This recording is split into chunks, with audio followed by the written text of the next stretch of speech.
Welcome to the final episode of Steeped in Storytelling Season 1. I'm your host, Sarah DeLong. Today, we reflect on the arc of our season of sound, science, and storytelling. How we begin, how we build, and how we let go. We talk about endings and what they offer us, closure, integration, gratitude, expansion, movement, and transformation. Today, our tea reminds me of a well-worn journal, black with bergamot, ginger, cardamom, and dried orange. A little peppery with a soft citrus exhale. In episode 1, we talked about breath and identity.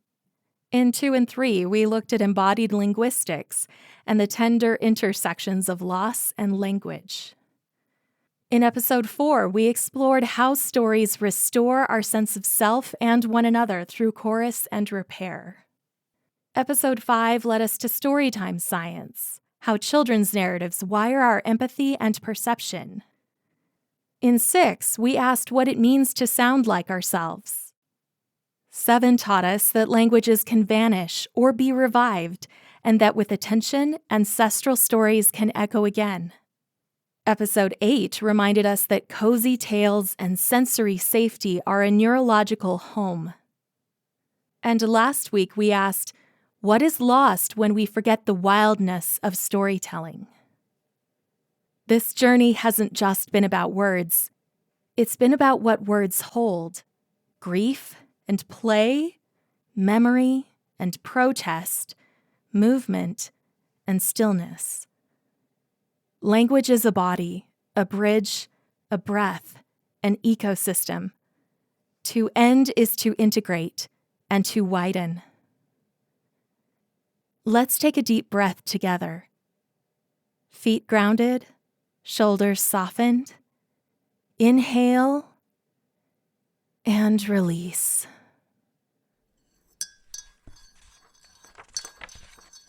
Endings are reactions and catalysts.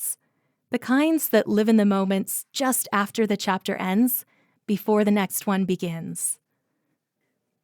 Cells have a built-in process called apoptosis, programmed cell death. It sounds dramatic, but it's a controlled, regulated process of protein degradation. Release makes room for regeneration. In neuroscience, there's a term, neuroplasticity. It describes the capacity of neural networks inside the brain to change through growth and reorganization. The brain's ability to rewire, reshape, and respond to events and environment. Cellular bonds break and shift to become something new. Molecules restructure.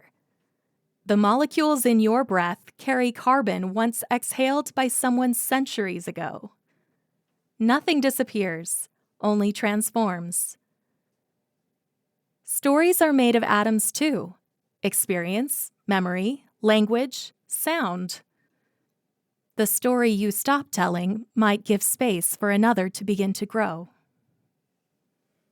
In the brain, story is wiring. When we narrate a memory or hear a story that mirrors our emotions, the same neural networks light up, like a constellation. Stars and constellations don't vanish when they leave our view. Their light takes years to reach us, and so does the meaning of a story sometimes. Even after the telling ends, something ancient and radiant is still arriving. What starlight is still reaching you, even after you thought the story was over? Let's try something a little different. A guided meditation for the tired cells, for the myths that have calcified, for the tender, sacred endings. We're going to travel with some cells that are dying on purpose. This is an ode to 2 sides of me, one the cozy scientist, the other the mystical goth. Get comfy. Lie down or sit upright, like the glorious mammal you are. Close your eyes, or leave them half-lidded and dramatic. Breathe in. Now exhale with the sound of someone who's over it. Good. Again. Let your body soften just a little. We're not here to fix anything. We're here to let a few things die on purpose, like cells do. Now draw your attention inward, past the skin, the bones, the hot gossip of your organs, until you land on a single cell. It's tired, and that's okay. It's been carrying around old identities, ancient wounds, expired expectations. And it knows it's time. It's not destruction. It's devotion.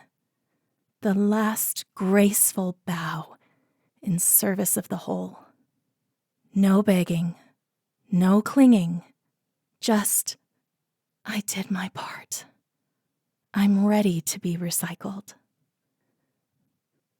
Let that tiny cell dissolve, membrane folding in like a curtain call.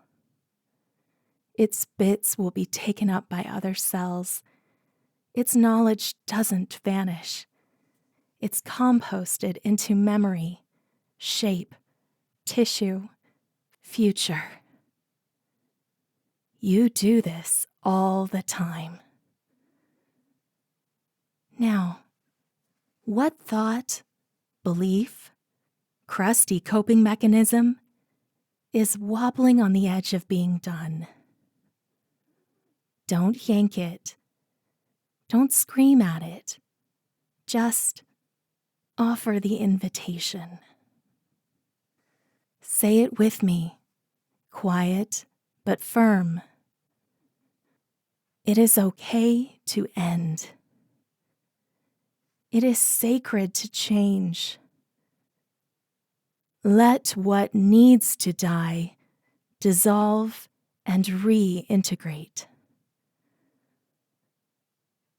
And breathe. Feel the empty space it leaves behind. You're not hollow. You're being remodeled. There is wisdom in your decay. Your rebirth doesn't need fireworks. Just silence and salt and time. Rest here. I'll stay with you.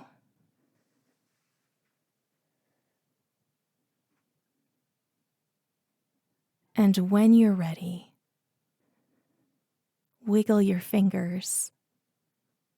Open your eyes like the dead reborn. And leave the dead bits behind. You don't owe them your afterlife.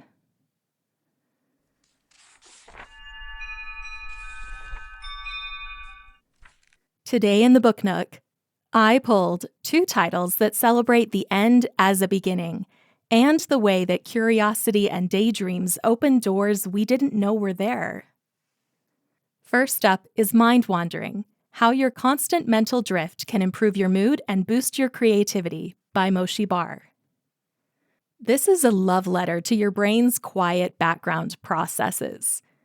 Neuroscientist Bar explores how letting your thoughts drift, far from being wasteful, actually helps us solve problems, regulate emotion, and arrive at unexpected insights.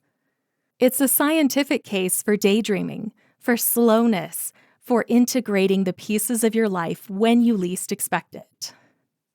And second, Matter and Desire: An Erotic Ecology by Andreas Weber. This is a love letter to life's interconnected systems. This book blends biology and intimacy, showing how desire and ecology share a pulse. Everything on this world speaks, and we're part of nature's poetry. Let's do a final voice exercise. our final voice scan of the season.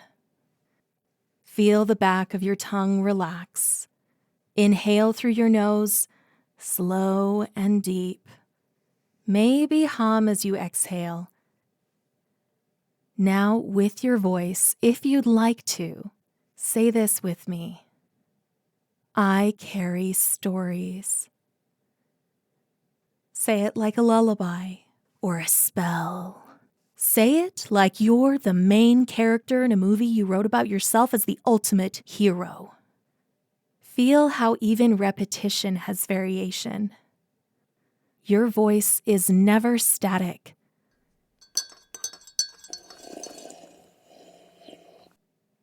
Thank you for traveling this season with me.